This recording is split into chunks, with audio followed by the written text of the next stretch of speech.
शिव कथा। शिव और सती का विवाह। दक्ष प्रजापति की कई पुत्रियां थीं। सभी पुत्रियां गुणवती थीं। फिर भी दक्ष के मन में संतोष नहीं था। वे चाहते थे उनके घर में एक ऐसी पुत्री का जन्म हो जो सर्वशक्ति संपन्न हो एवं सर्वविजयनी हो, जिसके कारण दक्ष एक ऐसी ही पुत्री के लिए तप करने लगे।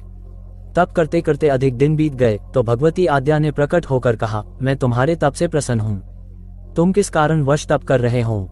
दक्ष ने तप करने का कारण बताया तो माँ बोली, मैं स्वयं पुत्री रूप में तुम्हारे यहाँ जन्म धारण करूंगी। मेरा नाम होगा सती। मैं सती के रूप में जन्म लेकर अपनी लीलाओं का विस्तार करूंगी। फलतः भगवती आद्या ने सती रूप में दक्ष के यहाँ जन्म लिया। सती दक्ष की सभी पुत्रियों में सबसे अलौकिक थीं। सती ने बाल्य अवस्था में ही कई ऐसे अलौकिक आश्चर्यचलित करने वाले कार्य कर दिखाए थे जिन्हें देखकर स्वयं दक्ष को भी विस्मयता होती रहती थी। जब सती विवाह योग्य हो गई तो दक्ष को उनके लिए वर की चिंता होने लगी। उन्होंने ब्रह्मा जी से इस विषय में परामर्श किया। ब्रह्मा जी ने कहा, सती आद्या का अवतार हैं। आद्या आदि शक्ति और शिव आदि पुरुष हैं, अतः सती के विवाह के लिए शिव ही योग्य और उचित वर हैं। दक्ष ने ब्रह्मा जी की बात मानकर सती का विवाह भगवान शिव के साथ कर दिया। सती कैलाश में जाकर भगवान शिव के साथ रहने लगी। भगवान शिव के दक्ष के दामाद थे, किंतु एक ऐसी घटना घटित हो गई जिसके कारण दक्ष के हृदय में भगवान शिव के प्रति बैर और विरोध भाव पैदा हो गया। एक बार देवलोक में ब्रह्मा ने धर्म के निरूपण के लिए एक सभा का आयोजन किया था। सभी बड़े बड़े देवता सभा में एकत्र हो गए थे। भगवान शिव भी इस सभा में बैठे थे। सभा मंडल में दक्ष का आगमन हुआ। दक्ष के आगमन पर सभी देवता उठकर खड़े हो गए, पर भगवान शिव खड़े नहीं हुए। उन्होंने दक्ष को प्रणाम भी नहीं किया। फलतः दक्ष ने अपमान का अनुभव किया। केवल यही नहीं, उनके हृदय में भगवान शिव के प्रति ईर्ष्या की आग जल उठी। वे उनसे बदला लेने के लिए समय और अवसर की प्रतीक्षा करने लगे। एक बार सती और शिव कैलाश पर्वत पर बैठे हुए परस्पर वार्तालाप कर रहे थे। उसी समय आकाश मार्ग से कई विमान कंखल की ओर जाते हुए दिखाई पड़े। सती ने उन विमानों को देखकर भगवान शिव से पूछा, प्रभु, ये सभी विमान किसके हैं और कहाँ जा रहे हैं? भगवान शक्र ने उत्तर दिया, आपके पिता ने बहुत बड़े यज्ञ का आयोजन किया है। समस्त देवता और देवांगनाएं इन विमानों में बैठकर उसी यज्ञ में सम्मिलित होने के लिए जा रहे हैं। इस पर सती ने दूसरा प्रश्न किया, क्या मेरे पिता ने आपको यज्ञ में सम्मिलित होने के लिए नहीं बुलाया? भगवान शंकर ने उत्तर दिया, आपके पिता मुझसे बैर रखते हैं, फिर वे मुझे क्यों बुलाने लगे? सती मन ही मन सोचने लगी, फिर बोली, यज्ञ के इस अवसर पर अवश्य मेरी सभी बहनें आएंगी। उनसे मिले हुए बहुत दिन हो गए। यदि आपकी अनुमति हो तो मैं भी अपने पिता के घर जाना चाहती हूँ। यज्ञ में सम्मिलित हो लूंगी और बहनों से भी मिलने का सुअवसर मिलेगा। भगवान शिव ने उत्तर दिया, इस समय वहां जाना उचित नहीं होगा। आपके पिता मुझसे जलते हैं, हो सकता है वे आपका भी अपमान करें। बिना बुलाए किसी के घर जाना उचित नहीं होता है। इस पर सती ने प्रश्न किया, ऐसा क्यों? भगवान शिव ने उत्तर दिया, विवाहिता लड़की को बिना बुलाए पिता के घर नहीं जाना चाहिए, क्योंकि विवाह हो जाने पर लड़की अपने पति की हो जाती है। पिता के घर से उसका संबंध टूट जाता है। लेकिन सती पीहर जाने के लिए हट करती रहीं, अपनी बात बार बार दोहराती रहीं। उनकी इच्छा देखकर भगवान शिव ने पीहर जाने की अनुमति दे दी। उनके साथ अपना एक गण भी साथ में भेज दिया। उस गण का नाम वीरभद्र था। सती वीरभद्र के साथ अपने पिता के घर गईं। घर में सती से किसी ने भी प्रेम पूर्वक वार्तालाप नहीं किया।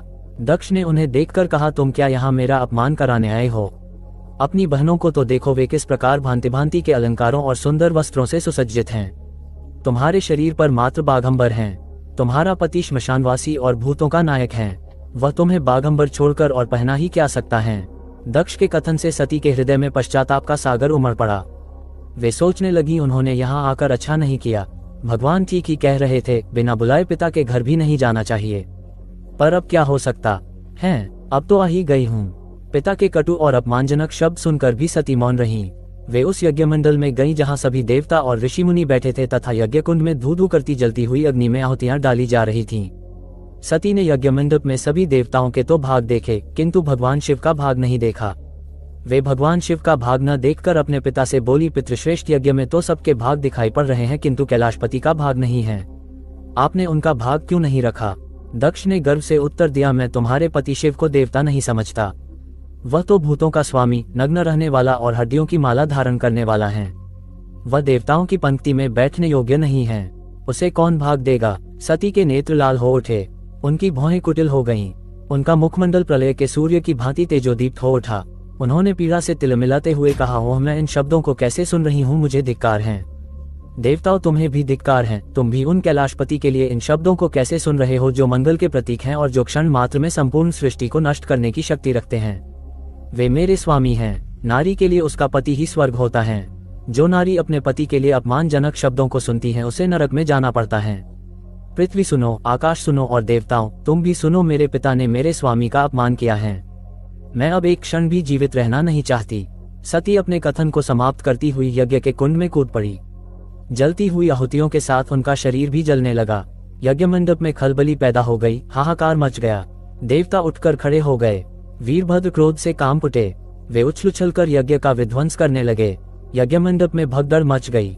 देवता और ऋषि मुनि भाग खड़े हुए। वीरभद्र ने देखते ही देखते दक्ष का मस्तक काटकर फेंक दिया। समाचार भगवान शिव के कानों में भी पड़ा। वे प्रचंड आंधी की भांति कनखल जा पहुंचे। सती के जले हुए शरीर को देखकर भगवान शिव ने अपने आप को भूल गए। सती के प्रेम और उनकी भक्ति ने शंकर के मन को व्याकुल कर दिया। उन शंकर के मन को व्याकुल कर दिया जिन्होंने काम पर भी विजय प्राप्त की थी और जो सारी सृष्टि को नष्ट करने की क्षमता रखते थे। वे सती के प्रेम में खो गए, बेसुध हो गए। भगवान शिव ने उन्मत्त की भांति सती के जले हुए शरीर को कंधे पर रख लिया। वे सभी दिशाओं में भ्रमण करने लगे। शिव और सती के इस अलौकिक प्रेम को देखकर पृथ्वी रुक गई, हवा रुक गई, जल का प्रवाह ठहर गया और रुक गई देवताओं की सांसें। सृष्टि व्याकुल हो उठी। सृष्टि के प्राणी पुकारने लगे, पाहिमाम पाहिमाम। भयानक संकट उपस्थित देखकर सृष्टि के पालक भगवान विष्णु आगे बढ़े। वे भगवान शिव की बेसुधी में अपने चक्र से सती के एक एक अंग को काट काट कर गिराने लगे।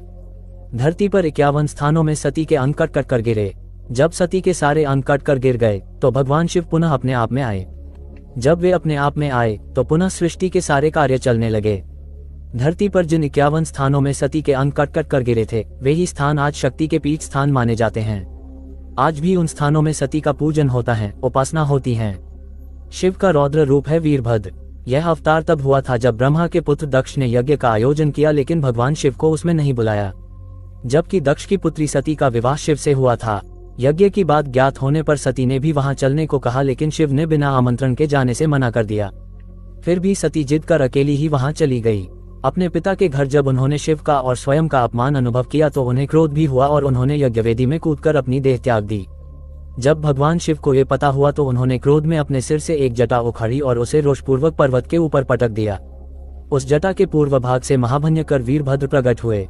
शास्त्रों में भी इसका उल्लेख है। क्रोध सुदष्टपुट साधुर्जटिचता तैद्व हलिस्टोग्ररोचिषम उत्कृत्य रुद्र सहसोत्थितो हसन गंभीर नादो विसजता भुवि ततोतिकायस्तनुवा स्पृशंदिव श्रीमद् भागवत -4:5/1। अर्थात सती के प्राण त्यागने से दुखी भगवान शिव ने उग्र रूप धारण कर क्रोध में अपने होंठ चबाते हुए अपनी एक जटा उखाड़ ली जो बिजली और आग की लपट के समान दीप्त हो रही थी। सहसा खड़े होकर उन्होंने गंभीर अट्टहास के साथ जटा को पृथ्वी पर पटक दिया। इसी से महाभयंकर वीरभद्र प्रकट हुए। भगवान शिव के वीरभद्र अवतार का हमारे जीवन में बहुत महत्व है। यह अवतार हमें संदेश देता है कि शक्ति का प्रयोग वहीं करें जहां उसका सदुपयोग हो। वीरों के दो वर्ग होते हैं, भद्र एवं अभद्र वीर। राम, अर्जुन और भीम वीर थे। रावण, दुर्योधन और कर्ण भी वीर थे, लेकिन पहला भद्र सभ्य वीर वर्ग और दूसरा अभद्र असभ्य वीर वर्ग है। सभ्य वीरों का काम होता है हमेशा धर्म के पथ पर चलना तथा सहायों की सहायता करना। वहीं असभ्य वीर वर्ग सदैव अधर्म के मार्ग पर चलते हैं तथा शक्तों को परेशान करते हैं। भद्र का अर्थ होता है कल्याणकारी। अतः वीरता के साथ भद्रता की अनिवार्यता इस अवतार से प्रतिपादित होती है। ऐसे हुई 51 शक्तिपीठों की स्थापना। ब्रह्मा के पुत्र प्रजापति दक्ष की पुत्री सती से भगवान शिव का विवाह हुआ। कुछ समय बाद दक्ष को पूरे ब्रह्मांड का अधिपति बना दिया गया। इससे दक्ष में अभिमान आ गया। वह अपने आप को सर्वश्रेष्ठ समझने लगा।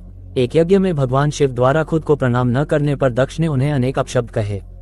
दक्ष ने शिव को शाप दिया कि उन्हें देव यज्ञ में उनका हिस्सा नहीं मिलेगा। ये सुनकर नंदी ने भी दक्ष को शाप दिया कि जिस मुंह से वह शिव निंदा कर रहा है वह बकरे का हो जाएगा। कुछ समय बाद दक्ष ने एक भव्य यज्ञ का आयोजन किया। उसमें सभी देवी देवताओं को बुलाया गया, पर अभिमानी दक्ष ने शिव को उस यज्ञ से बहिष्कृत कर दिया। किसी तरह सती को यह पता चला तो उन्होंने शिव से उस यज्ञ में जाने की अनुमति मांगी। पहले तो शिव ने उन्हें समझाया, पर जब वे नहीं मानी तो उन्होंने सती को वहां जाने की अनुमति दे दी। सती अपने पिता के घर पहुंची तो दक्ष ने उनसे आंखें फेर लीं। सती यज्ञ में शिव का भाग न देखकर रुष्ट हो गईं और सभी को बुरा भला कहने लगीं। ये सुनकर दक्ष ने भी शिव निंदा प्रारंभ कर दी। ये सुनकर सती को बड़ा दुख हुआ और उन्होंने योगाग्नि से अपने शरीर को भस्म कर दिया। ये देखकर शिव के गणों ने दक्ष यज्ञ पर हमला कर दिया, पर देवताओं ने उन्हें वहां से भगा दिया। वे शिव के पास गए और सारी घटना सुना दी। ये सुनकर शिव को बड़ा क्रोध आया। उन्होंने अपनी एक जटा को उखाड़कर जमीन पर मारा, जिससे वीरभद्र और महाकाली प्रकट हुए। शिव ने उन दोनों को दक्ष का यज्ञ विध्वंस करने की आज्ञा दी। उन्होंने पल भर में ही दक्ष का यज्ञ विध्वंस कर डाला और वीरभद्र ने दक्ष का सिर काटकर उसे यज्ञ कुंड में फेंक दिया। ये देखकर देवताओं में हड़कंप मच गया और उन्होंने शिव स्तुति प्रारंभ कर दी। उनकी स्तुति उन्होंने सभी को जीवन दान दे दिया और दक्ष के शरीर पर बकरे का सिर लगाकर उसे भी जीवित कर दिया। बाद में शिव की अनुमति से दक्ष ने अपना यज्ञ पूरा किया। अपनी प्रिय पत्नी के शव को लेकर शिव पूरे ब्रह्मांड में घूमने लगे। उनके प्रताप से सारी सृष्टि जलने लगी। तब विष्णु ने अपने सुदर्शन चक्र से सती के शरीर के 51 टुकड़े कर दिए। ये टुकड़े जहां जहां गिरे वहां शक्तिपीठों की स्थापना हुई। तब सती का पूरा शरीर कटकर गिर गया तो भगवान बहुत दुखी हुए और कैलाश पर जाकर एकांत में समाधि ले ली। शिव पार्वती विवाह। जब सती के खुद को योगाग्नि में भस्म कर लेने का समाचार शिव जी के पास पहुंचा, तब शिव जी ने वीरभद्र को भेजा। उन्होंने वहां जाकर यज्ञ विध्वंस कर डाला और सब देवताओं को यथोचित फल दिया। सती ने मरते समय शिव से यह वर मांगा कि हर जन्म में आप ही मेरे पति हों। इसी कारण उन्होंने हिमाचल के घर जाकर पार्वती का जन्म लिया। जब से पार्वती हिमाचल के घर में जन्म, तब से उनके घर में सुख और संपत्तियां छा गई। पार्वती जी के आने से पर्वत शोभायमान हो गया। जब नारद जी ने ये सब समाचार सुने तो वे हिमाचल पहुंचे। वहां पहुंचकर वे हिमाचल से मिले और हंसकर बोले, तुम्हारी कन्या गुणों की खान है। ये स्वभाव से ही सुंदर, सुशील और शांत है। ये कन्या सुलक्षणों से संपन्न है। यह अपने पति को प्यारी होगी। अब इसमें जो 2-4 अवगुण है वे भी सुन लो। गुणहीन, मानहीन, माता पिता विहीन, उदासीन, लापरवाह। इसका पति नंगा, योगी, जटाधारी और सांपों को गले में धारण करने वाला होगा। ये बात सुनकर पार्वती के माता पिता चिंतित हो गए।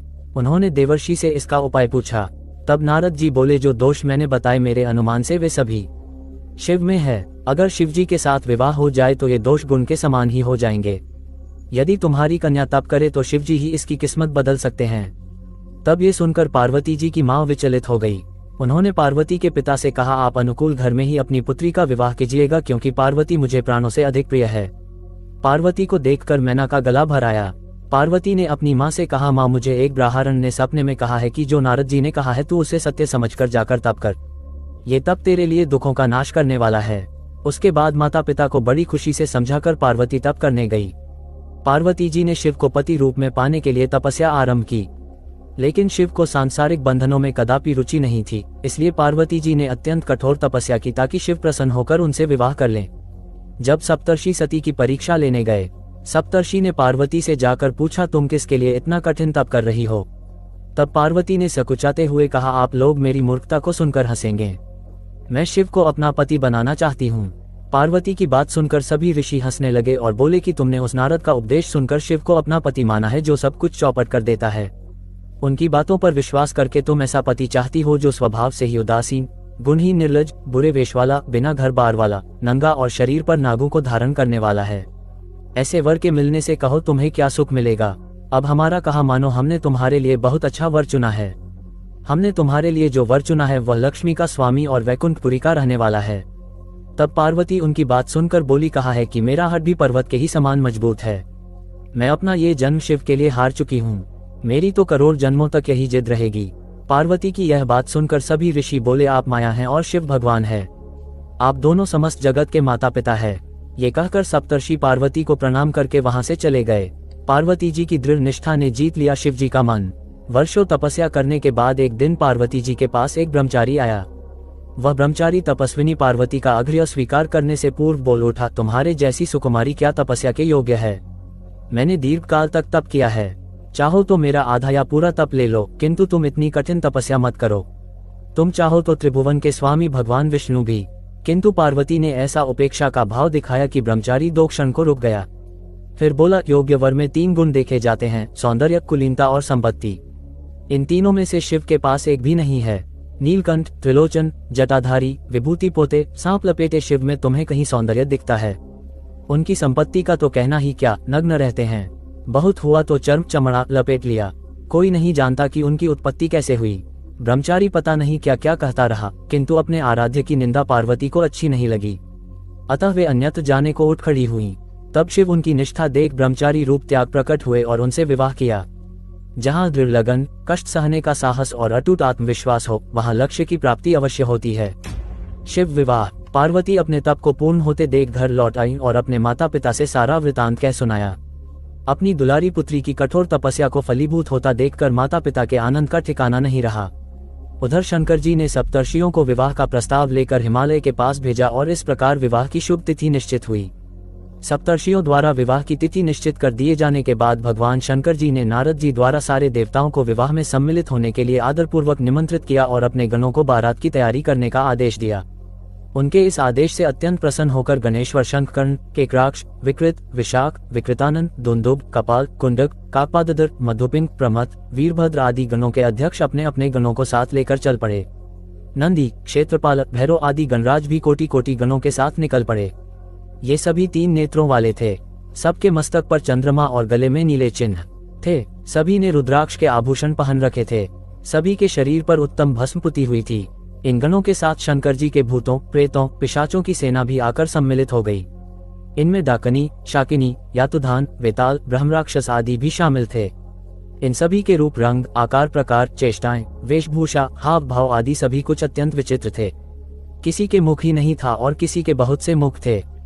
कोई बिना हाथ पैर के ही था तो कोई बहुत से हाथ पैरों वाला था। किसी के बहुत सी आंखें थीं और किसी के पास एक भी आंख नहीं थी। किसी का मुख गधे की तरह, किसी का सियार की तरह, किसी का कुत्ते की तरह था। उन सब ने अपने अंगों में ताजा खून लगा रखा था। कोई अत्यंत पवित्र और कोई अत्यंत विभत्स तथा अपवित्र गणवेश धारण किए हुए था। उनके आभूषण बड़े ही डरावने थे। उन्होंने हाथ में नर कपाल ले रखा था। वे सब के सब अपनी तरंग में मस्त होकर नाचते गाते और मौज उड़ाते हुए महादेव शंकर जी के चारों ओर एकत्रित हो गए। चंडी देवी बड़ी प्रसन्नता के साथ उत्सव मनाती हुई भगवान रुद्रदेव की बहन बनकर वहां आ पहुंची। उन्होंने सर्पों के आभूषण पहन रखे थे। वे प्रेत पर बैठकर अपने मस्तक पर सोने का कलश धारण किए हुए थीं। धीरे धीरे वहां सारे देवता भी एकत्र हो गए। उस देवमंडली के बीच में भगवान श्री विष्णु गरुड़ पर विराजमान थे। पितामह ब्रह्मा जी भी उनके पास में मूर्तिमान वेदों, शास्त्रों, पुराणों, आगमों, संकाद महासिद्धों, प्रजापतियों, पुत्रों तथा कई परिजनों के साथ उपस्थित थे। देवराज इंद्र भी कई आभूषण पहन अपने ऐरावत गज पर बैठ वहां पहुंचे थे। सभी प्रमुख ऋषि भी वहां आ गए थे। तुम्बुरु, नारद, हाहा और हुहु आदि श्रेष्ठ गंधर्व तथा किन्नर भी शिवजी की बारात की शोभा बढ़ाने के लिए वहां पहुंच गए थे। इनके साथ ही सभी जगन्माताएं, देवकन्याएं, देवियां तथा पवित्र देवांगनाएं भी वहां आ गई थीं। इन सभी के वहां मिलने के बाद भगवान शंकर जी अपने स्फुटिक जैसे उज्ज्वल सुंदर वृषभ पर सवार हुए। दूल्हे के वेश में शिवजी की शोभा निराली ही छटक रही थी। इस दिव्य और विचित्र बारात के प्रस्थान के समय डमरुओं की डम डम, शंखों के गंभीर नाद, ऋषियों महर्षियों के मंत्रोच्चार, यक्षों, किन्नरों, गंधर्वों के सरस गायन और देवांगनाओं के मनमोहक नृत्य और मंगल गीतों की गूंज से तीनों लोग परिव्याप्त हो उठे। उधर हिमालय ने विवाह के लिए बड़ी धूमधाम से तैयारियां की और शुभ लग्न में शिवजी की बारात हिमालय के द्वार पर आ लगी। पहले तो शिवजी का विकट रूप तथा उनकी भूत प्रेतों की सेना को देखकर मैना बहुत डर गईं और उन्हें अपनी कन्या का पानी ग्रहण कराने में आनाकानी करने लगीं। पीछे से जब उन्होंने शंकर जी का करोड़ों कामदेवों को ले जाने वाला 16 वर्ष की अवस्था का परम लावण्यमय रूप देखा तो वे देह गेह की सुधि भूल गईं और शंकर पर अपनी कन्या के साथ ही साथ अपनी आत्मा को भी न्यौछावर कर दिया। हर गौरी का विवाह आनंद पूर्वक संपन्न हुआ। हिमाचल ने कन्यादान दिया। विष्णु भगवान तथा अन्यान्य देव और देव रमणियों ने नाना प्रकार के उपहार भेंट किए। ब्रह्मा जी ने वेदोक्त रीति से विवाह करवाया। सब लोग अमित उत्साह से भरे अपने अपने स्थानों को लौट गए। भगवती तुलसी की कथा। एक बार देवराज इंद्र देवगुरु बृहस्पति के साथ भगवान शिव का दर्शन करने कैलाश गए। महादेव ने दोनों की परीक्षा लेनी चाहिए इसलिए रूप बदलकर अवधूत बन गए। उनके शरीर पर कोई वस्त्र न था। उनका शरीर जलती हुई अग्नि के समान धधक रहा था और अत्यंत भयंकर नजर आते थे। अवधूत दोनों के रास्ते में खड़े हो गए। इंद्र ने एक विचित्र पुरुष को रास्ते में खड़े देखा तो चौंके। इंद्र को देवराज होने का गर्व घेरने लगा। उन्होंने उस भयंकर पुरुष से पूछा, तुम कौन हो? भगवान शिव अभी कैलाश पर विराज रहे हैं या कहीं भ्रमण पर हैं? मैं उनके दर्शन के लिए आया हूँ। इंद्र ने कई प्रश्न किए लेकिन वह पुरुष योगियों के समान मौन ही रहे। इंद्र को लगा कि एक साधारण प्राणी उनका अपमान कर रहा है। उनके मन में देवराज होने का अहंकार उपजा जो क्रोध में बदल गया। इंद्र ने कहा, मेरे बार बार अनुरोध पर भी तू कुछ नहीं बोलकर मेरा अपमान कर रहा है। मैं तुझे अभी दंड देता हूँ। ऐसा कहकर इंद्र ने वज्र उठा लिया। भगवान शिव ने वज्र को उसी समय स्तंभित यानी जड़ कर दिया। इंद्र की बांह अकड़ गई। भगवान अवधूत क्रोध से लाल हो गए। बृहस्पति उनके चेहरे पर आई क्रोध की ज्वाला को देखकर समझ गए कि ऐसा प्रचंड स्वरूप महादेव के अतिरिक्त किसी का नहीं हो सकता। बृहस्पति शिवस्तुति गाने लगे। उन्होंने इंद्र को भी महादेव के चरणों में लेटा दिया और बोले, प्रभु इंद्र आपके चरणों में पड़े हैं, आपके शरणागत हैं। आपके ललाट से प्रकट अग्नि इन्हें जलाने को बढ़ रही है। हम शरणागतों की रक्षा करें। बृहस्पति ने विनती की, प्रभु भक्तों पर आपकी सदा कृपा बरसती है। आप भक्त वत्सल और सर्वसमर्थ हैं। आप इस तेज को कहीं और स्थान दे दीजिए ताकि इंद्र के प्राणों की रक्षा हो। भगवान रुद्र ने कहा, बृहस्पति, मैं तुम पर बहुत प्रसन्न हूँ। इंद्र को जीवनदान देने के कारण तुम्हारा एक नाम जीव भी होगा। मेरे तीसरे नेत्र से प्रकट इस अग्नि का ताप देवता सहन नहीं कर सकते, इसलिए मैं इसको बहुत दूर छोड़ूंगा। महादेव ने उस तेज को हाथ में धारण कर समुद्र में फेंक दिया। वहां फेंके जाते ही भगवान शिव का वह तेज तत्काल एक बालक के रूप में परिवर्तित हो गया। सिंधु से उद्भव होने के कारण उसका नाम सिंधुपुत्र जलंधर प्रसिद्ध हुआ। जलंधर, जिसका नाम शंखचूड़ भी हुआ, शिव के तेज से उत्पन्न हुआ था, इस कारण परम शक्तियों से संपन्न था। वह देवों से भी ज्यादा शक्तिवान था। वह उस तेज से पैदा हुआ था जो इंद्र को समाप्त करने वाला था, इसलिए असुरों ने उसे अपना राज बनाया। अवधूत रूप में ये लीला करने के बाद महादेव अंतर्धान हो गए। इंद्र के गर्भ का भंजन भी हुआ, भगवान के दर्शन भी हो गए। तुलसी से जुड़ी एक कथा बहुत प्रचलित है। श्रीमद् देवी भागवत पुराण में इनके अवतरण की दिव्य लीला कथा भी बनाई गई है। एक बार शिव ने अपने तेज को समुद्र में फेंक दिया था। उससे एक महातेजस्वी बालक ने जन्म लिया। यह बालक आगे चलकर जलंधर के नाम से पराक्रमी दैत्य राजा बना। इसकी राजधानी का नाम जलंधर नगरी था। दैत्यराज कालनेमी की कन्या वृंदा का विवाह जलंधर से हुआ। जलंधर महाराक्षस था। अपनी सत्ता के मद में चूर उसने माता लक्ष्मी को पाने की कामना से युद्ध किया, परंतु समुद्र से ही उत्पन्न होने के कारण माता लक्ष्मी ने उसे अपने भाई के रूप में स्वीकार किया। वहां से पराजित होकर वह देवी पार्वती को पाने की लालसा से कैलाश पर्वत पर गया। भगवान देवाधिदेव शिव का ही रूप धर कर माता पार्वती के समीप गया, परंतु मां ने अपने योग बल से उसे तुरंत पहचान लिया तथा वहां से अंतर्ध्यान हो गईं। देवी पार्वती ने क्रुद्ध होकर सारा वृतांत भगवान विष्णु को सुनाया। जलंधर की पत्नी वृंदा अत्यंत पतिव्रता स्त्री थी। उसी के पतिव्रत धर्म की शक्ति से जलंधर न तो मारा जाता था और न ही पराजित होता था। इसीलिए जलंधर का नाश करने के लिए वृंदा के पतिव्रत धर्म को भंग करना बहुत जरूरी था। इसी कारण भगवान विष्णु ऋषि का वेश धारण कर वन में जा पहुंचे, जहां वृंदा अकेली भ्रमण कर रही थी। भगवान के साथ दो मायावी राक्षस भी थे, जिन्हें देखकर वृंदा भयभीत हो गईं। ऋषि ने वृंदा के सामने पल में दोनों को भस्म कर दिया।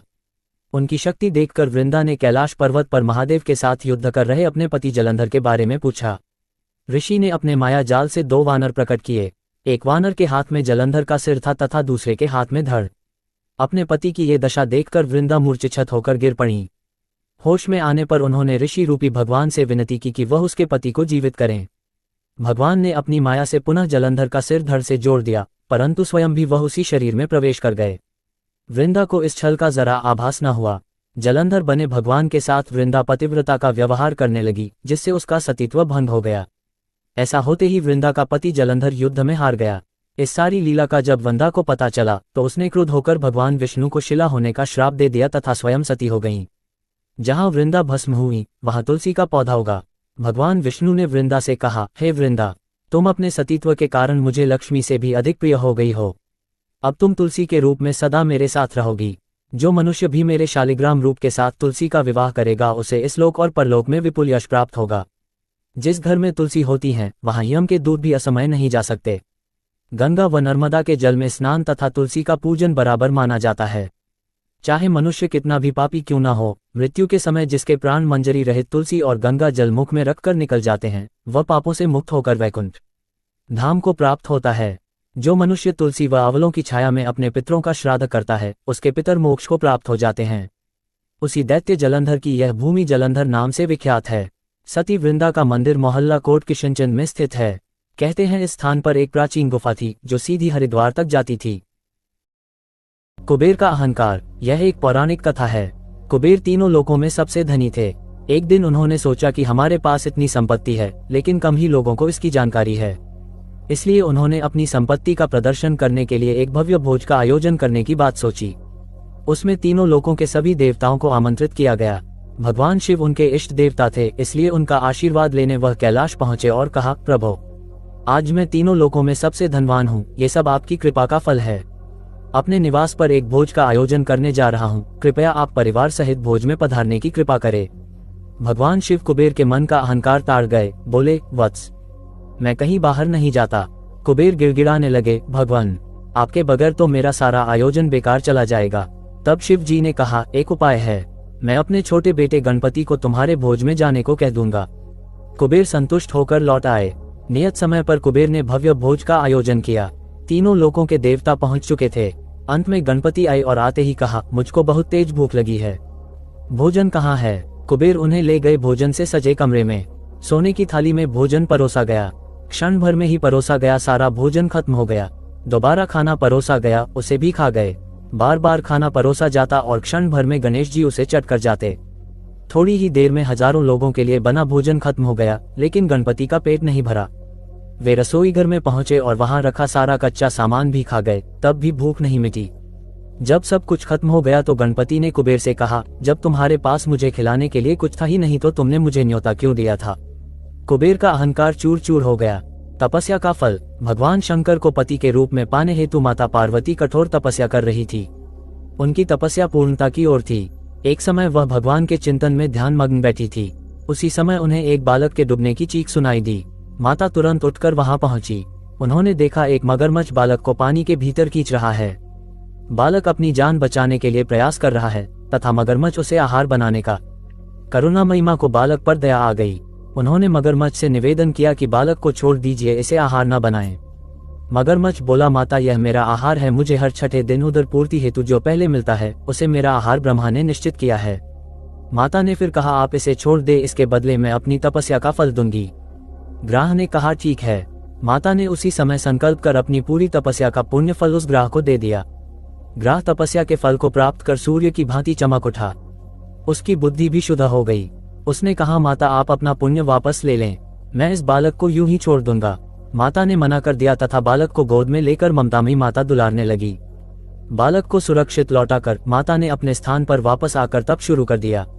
भगवान शिव तुरंत ही वहां प्रकट हो गए और बोले, पार्वती अब तुम्हें तप करने की आवश्यकता नहीं है, हर प्राणी में मेरा ही वास है। तुमने उस ग्राह को तप का फल दिया, वह मुझे ही प्राप्त हुआ, अतः तुम्हारा तप फल अनंत गुना हो गया।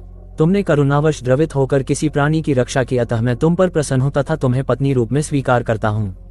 कथा का सारांश यही है कि जो परहित की कामना करता है उस पर परमात्मा की असीम कृपा होती है। जो व्यक्ति असहायों की सहायता, दयालु, प्रेमी, करुणाकारी होता है, ईश्वर उसको स्वीकार करते हैं। ये कथा शिव पुराण में उल्लेखित है। अर्धनारीश्वर शिव। सृष्टि के प्रारंभ में जब ब्रह्मा जी द्वारा रची गई मानसिक सृष्टि विस्तार न पा सकी, तब ब्रह्मा जी को बहुत दुख हुआ। उसी समय आकाशवाणी हुई, ब्रह्मन अब मैथुनी सृष्टि करो। आकाशवाणी सुनकर ब्रह्मा जी ने मैथुनी सृष्टि रचने का निश्चय तो कर लिया, किंतु उस समय तक नारियों की उत्पत्ति न होने के कारण वे अपने निश्चय में सफल नहीं हो सके। तब ब्रह्मा जी ने सोचा कि परमेश्वर शिव की कृपा के बिना मैथुनी सृष्टि नहीं हो सकती, अतः वे उन्हें प्रसन्न करने के लिए कठोर तप करने लगे। बहुत दिनों तक ब्रह्मा जी अपने हृदय में प्रेम पूर्वक महेश्वर शिव का ध्यान करते रहे। उनके तीव्र तप से प्रसन्न होकर भगवान उमा महेश्वर ने उन्हें अर्धनारीश्वर रूप में दर्शन दिया। महेश्वर शिव ने कहा, पुत्र ब्रह्मा, तुमने प्रजाओं की वृद्धि के लिए जो कठिन तप किया है उससे मैं परम प्रसन्न हूँ। मैं तुम्हारी इच्छा अवश्य पूरी करूंगा। ऐसा कहकर शिवजी ने अपने शरीर के आधे भाग से उमा देवी को अलग कर दिया। ब्रह्मा ने कहा, एक उचित सृष्टि निर्मित करने में अब तक मैं असफल रहा हूँ। मैं अब स्त्री पुरुष के समागम से मैं प्रजाओं को उत्पन्न कर सृष्टि का विस्तार करना चाहता हूँ। परमेश्वरी शिवा ने अपनी भौहों के मध्य भाग से अपने ही समान कांतिमती एक शक्ति प्रकट की। सृष्टि निर्माण के लिए शिव की वह शक्ति ब्रह्मा जी की प्रार्थना के अनुसार दक्ष की पुत्री हो गई। इस प्रकार ब्रह्मा जी को उपकृत कर तथा अनुपम शक्ति देकर देवी शिवा महादेव जी के शरीर में प्रविष्ट हो गईं। यही अर्धनारीश्वर शिव का रहस्य है और इसी से आगे सृष्टि का संचालन हो पाया, जिसके नियामक शिव शक्ति ही हैं।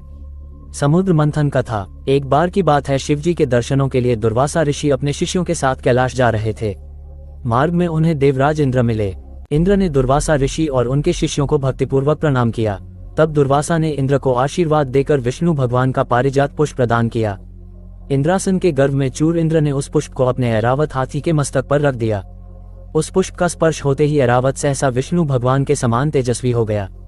उसने इंद्र का परित्याग कर दिया और उस दिव्य पुष्प को कुचलते हुए वन की ओर चला गया। इंद्र द्वारा भगवान विष्णु के पुष्प का तिरस्कार होते देखकर दुर्वासा ऋषि के क्रोध की सीमा न रही। उन्होंने देवराज इंद्र को श्री लक्ष्मी से हीन हो जाने का शाप दे दिया।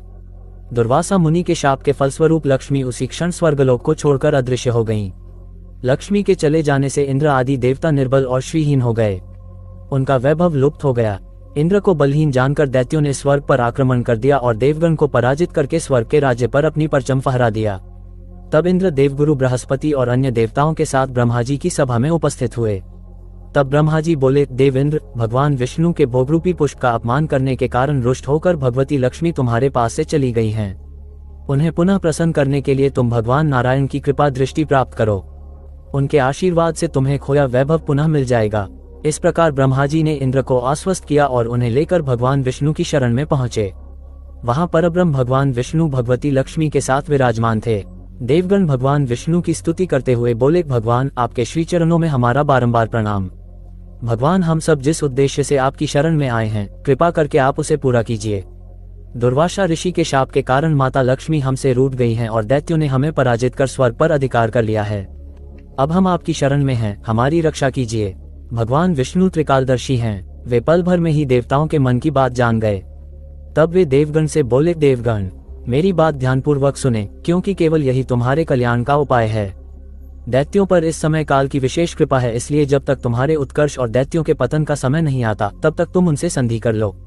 क्षीरसागर के गर्भ में अनेक दिव्य पदार्थों के साथ साथ अमृत भी छिपा है। उसे पीने वाले के सामने मृत्यु भी पराजित हो जाती है। इसके लिए तुम्हें समुद्र मंथन करना होगा। ये कार्य अत्यंत दुष्कर है, अतः इस कार्य में दैत्यों से सहायता लो। कूटनीति भी यही कहती है कि आवश्यकता पड़ने पर शत्रुओं को भी मित्र बना लेना चाहिए। तत्पश्चात अमृत पीकर अमर हो जाओ, तब दुष्ट दैत्य भी तुम्हारा अहित नहीं कर सकेंगे। देवगण वे जो शर्त रखें उसे स्वाकीर कर लें। ये बात याद रखें कि शांति से सभी कार्य बन जाते हैं, क्रोध करने से कुछ नहीं होता। भगवान विष्णु के परामर्श के अनुसार इंद्रादि देवगण दैत्यराज बलि के पास संधि का प्रस्ताव लेकर गए और उन्हें अमृत के बारे में बताकर समुद्र मंथन के लिए तैयार कर लिया। समुद्र मंथन के लिए समुद्र में मंदराचल को स्थापित कर वासुकी नाग को रस्सी बनाया गया। तत्पश्चात दोनों पक्ष अमृत प्राप्ति के लिए समुद्र मंथन करने लगे। अमृत पाने की इच्छा से सभी बड़े जोश और वेग से मंथन कर रहे थे। सहसा तभी समुद्र में से कालकूट नामक भयंकर विष निकला। उस विष की अग्नि से 10 दिशाएं जलने लगीं। समस्त प्राणियों में हाहाकार मच गया। उस विष की ज्वाला से सभी देवता तथा दैत्य जलने लगे और उनकी कांति फीकी पड़ने लगी। इस पर सभी ने मिलकर भगवान शंकर की प्रार्थना की। उनकी प्रार्थना पर महादेव जी उस विष को हथेली पर रखकर उसे पी गए, किंतु उसे कंठ से नीचे नहीं उतरने दिया। उस कालकूट विष के प्रभाव से शिव जी का कंठ नीला पड़ गया, इसीलिए महादेव जी को नीलकंठ कहते हैं। उनकी हथेली से थोड़ा सा विष पृथ्वी पर टपक गया था, जिसे सांप, बिच्छू आदि विषैले जंतुओं ने ग्रहण कर लिया। विष को शंकर भगवान के द्वारा पान कर लेने के पश्चात फिर से समुद्र मंथन प्रारंभ हुआ। दूसरा रत्न कामधेनु गाय निकली, जिसे ऋषियों ने रख लिया। फिर उच्चश्रवा घोड़ा निकला, जिसे दैत्यराज बलि ने रख लिया। उसके बाद ऐरावत हाथी निकला, जिसे देवराज इंद्र ने ग्रहण किया। ऐरावत के पश्चात कौस्तुभमणि समुद्र से निकली, उसे विष्णु भगवान ने रख लिया। फिर कल्पद्रुम निकला और रंभा नामक अप्सरा निकली। इन दोनों को देवलोक में रख लिया गया। आगे फिर समुद्र को मथने से लक्ष्मी जी निकली। लक्ष्मी जी ने स्वयं ही भगवान विष्णु को वर लिया। उसके बाद कन्या के रूप में वारुणी प्रकट हुई, जिसे दैत्यों ने ग्रहण किया। फिर एक के पश्चात एक चंद्रमा, पारिजात वृक्ष तथा शंख निकले और अंत में धन्वंतरी वैद्य अमृत का घट लेकर प्रकट हुए। गंगा को जटाओं में बांध लिया शिव ने। रघुवंश में भगवान राम के पूर्वज भागीरथ एक प्रतापी राजा थे। उन्होंने अपने पूर्वजों को जीवन मरण के दोष से मुक्त करने के लिए गंगा को पृथ्वी पर लाने की ठानी। उन्होंने कठोर तपस्या आरंभ की। गंगा उनकी तपस्या से प्रसन्न हुई तथा स्वर्ग से पृथ्वी पर आने के लिए तैयार हो गईं। पर उन्होंने भागीरथ से कहा कि यदि वे सीधे स्वर्ग से पृथ्वी पर गिरेंगी तो पृथ्वी उनका वेग सहन नहीं कर पाएगी और रसातल में चली जाएगी। ये सुनकर भागीरथ सोच में पड़ गए। गंगा को यह अभिमान था कि कोई उसका वेग सहन नहीं कर सकता। तब उन्होंने भगवान भोलेनाथ की उपासना शुरू कर दी। शिव ने गंगा का गर्व दूर करने के लिए संसार के दुखों को हरने वाले शिव शंभु प्रसन्न हुए और भागीरथ से वर मांगने को कहा। भागीरथ ने अपना सब मनोरथ उनसे कह दिया। गंगा जैसे ही स्वर्ग से पृथ्वी पर उतरने लगी, शिव ने उन्हें जटाओं में कैद कर लिया। वह छटपटाने लगी और शिव से माफी मांगी। तब शिव ने उसे जटा से एक छोटे से पोखर में छोड़ दिया, जहां से गंगा 7 धाराओं में प्रवाहित हुई। विष्णु को सुदर्शन चक्र, भगवान विष्णु के हर चित्र व मूर्ति में उन्हें सुदर्शन चक्र धारण किए दिखाया जाता है। ये सुदर्शन चक्र भगवान शंकर ने ही जगत कल्याण के लिए भगवान विष्णु को दिया था। इस संबंध में शिव महापुराण के कोटिरुद्र संहिता में एक कथा का उल्लेख है। एक बार जब दैत्यों के अत्याचार बहुत बढ़ गए, तब सभी देवता श्रीहरि विष्णु के पास आए। तब भगवान विष्णु ने कैलाश पर्वत पर जाकर भगवान शिव की विधिपूर्वक आराधना की। वे 1000 नामों से शिव की स्तुति करने लगे। प्रत्येक नाम पर एक कमल पुष्प भगवान विष्णु शिव को चढ़ाते। तब भगवान शंकर ने विष्णु की परीक्षा लेने के लिए उनके द्वारा लाए 1000 कमल में से एक कमल का फूल छिपा दिया। शिव की माया के कारण विष्णु को यह पता न चला। एक फूल कम पाकर भगवान विष्णु उसे ढूंढने लगे, परंतु फूल नहीं मिला। तब विष्णु ने एक फूल की पूर्ति के लिए अपना एक नेत्र निकालकर शिव को अर्पित कर दिया। विष्णु की भक्ति देखकर भगवान शंकर बहुत प्रसन्न हुए और श्रीहरि के समक्ष प्रकट होकर वरदान मांगने के लिए कहा। तब विष्णु ने दैत्यों को समाप्त करने के लिए अजेय शस्त्र का वरदान मांगा। तब भगवान शंकर ने विष्णु को अपना सुदर्शन चक्र दिया।